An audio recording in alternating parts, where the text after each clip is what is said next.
Baik, topik firman Tuhan pada hari ini yaitu Tuhan mengutus anak-anaknya.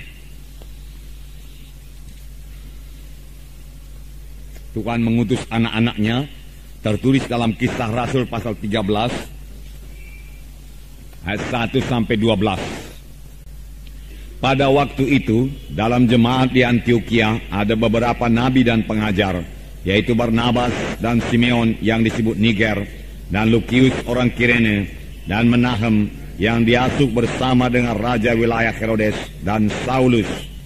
Pada suatu hari ketika mereka beribadah kepada Tuhan dan berpuasa, berkatalah Roh Kudus, "Khususkanlah Barnabas dan Saulus bagiku untuk tugas yang telah kutentukan bagi mereka."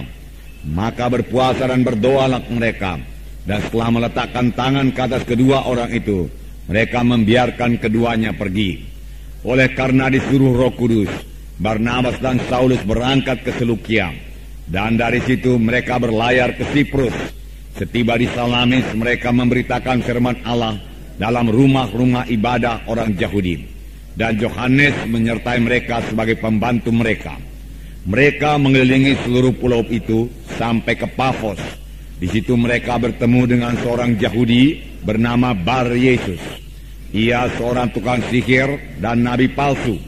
Ia adalah kawan gubernur pulau itu, Sergius Paulus, yang adalah orang cerdas. Gubernur itu memanggil Barnabas dan Saulus karena ia ingin mendengar firman Allah. Tetapi Elimas, demikian namanya dalam bahasa Yunani, tukang sihir itu, menghalang-halangi mereka dan berusaha membelokkan gubernur itu dari imannya.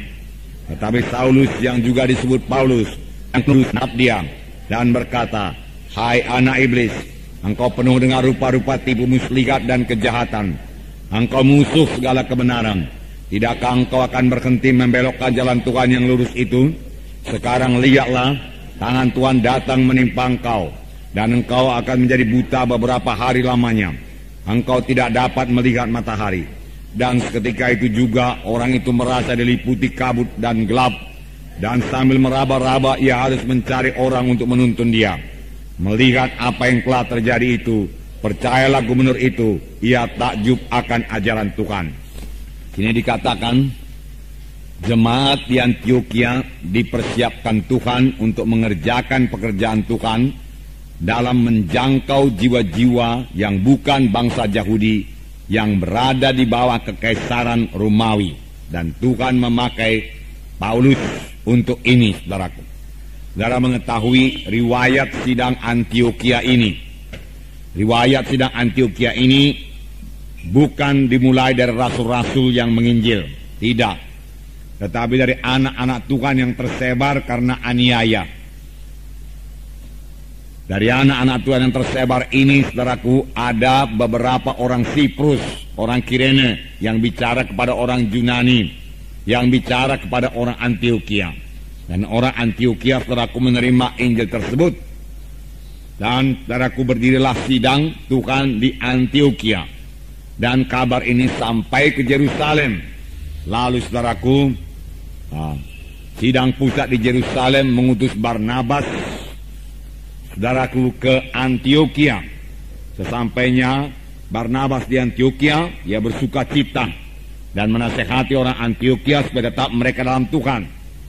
Tetapi Barnabas, saudaraku, melihat pekerjaan yang begitu pesat di Antioquia, lalu dia mencari Saulus, dan berdua mereka mengajari anak-anak Tuhan di Antioquia. Hasilnya yaitu setelah setahun mereka mengajar sidang Tuhan di Antioquia, maka di Antioquia lah orang-orang yang percaya itu mulai disebut Kristen, orang Kristen. Tetapi Tuhan tidak berhenti bekerja, saudaraku. Tuhan mau sidang itu bertambah-tambah dewasa, dan Tuhan kemudian melengkapi sidang di Antioquia ini. Firman Tuhan berkata dalam buku Efesus pasal 4 ayat 11, Tuhan memberikan rasul-rasul, nabi-nabi, guru-guru, pengajar-pengajar, dan penginjil-penginjil. Dan Tuhan telah melengkapi sidang di Antioquia ini. Sini dikatakan, saudaraku, mereka telah memiliki, saudaraku, nabi dan pengajar, yaitu Barnabas dan Simeon yang disebut Niger, Lukius orang Kirene, dan Menahem yang diasuh bersama dengan raja wilayah Herodes dan Saulus. Pada waktu mereka beribadah kepada Tuhan dan berpuasa, berkatalah Roh Kudus, khususkanlah Barnabas dan Saulus bagiku untuk tugas yang telah kutentukan bagi mereka. Jadi saudaraku, sidang jemaat di Antioquia ini telah dilengkapi Tuhan dengan beberapa nabi dan pengajar, dan Roh Kudus memimpin jemaat itu. Alangkah indahnya satu sidang yang dipimpin oleh Roh Kudus. Ayat 2, pada suatu hari ketika mereka beribadah kepada Tuhan dan berpuasa, berkatalah Roh Kudus, khususkanlah Barnabas dan Saulus bagiku untuk tugas yang telah kutentukan bagi mereka. Di sini firman Tuhan dengan jelas berkata, berkatalah Roh Kudus. Saudaraku, jadi Roh Kudus itu bisa berkata-kata, saudaraku. Berkatalah Roh Kudus. Saudaraku, mulai daripada perjanjian lama Tuhan sudah bicara. Perjanjian baru saudaraku Tuhan lebih banyak bicara. Pada akhir zaman ini saudaraku Tuhan lebih banyak lagi bicara, saudaraku. Pada akhir zaman ini, pada zaman sekarang ini Tuhan bicara kepada kita masing-masing. Di sini dikatakan berkatalah Roh Kudus, khususkanlah Barnabas dan Saulus bagiku untuk tugas yang telah kutentukan bagi mereka. Jadi Roh Kudus bisa berkata-kata karena Roh Kudus hidup, saudaraku. Bukan hanya Roh Kudus bisa berkata-kata, Roh Kudus suka berkata-kata kepada kita, saudaraku. Apakah kita suka juga berkata-kata dengan Roh Kudus? Tentunya kita suka berkata-kata dengan Roh Kudus. Boleh jadi saudara bertanya bagaimana caranya. Sedikit akan kita lihat pada hari ini. Dan kita akan terus bertumbuh, saudaraku, dan mendengarkan suara Roh Kudus ini, saudaraku. Saudaraku, kapankah Roh Kudus berkata-kata, saudaraku? Di sini dikatakan pada suatu hari ketika mereka beribadah kepada Tuhan dan berpuasa, berkatalah Roh Kudus. Ketika mereka beribadah kepada Tuhan, tidak dikatakan ketika mereka berdoa kepada Tuhan. Memang Roh Kudus bisa bicara juga pada waktu kita berdoa, kalau kita memberikan dia kesempatan untuk bicara, saudaraku. Kita perlu mendengar suara Roh Kudus.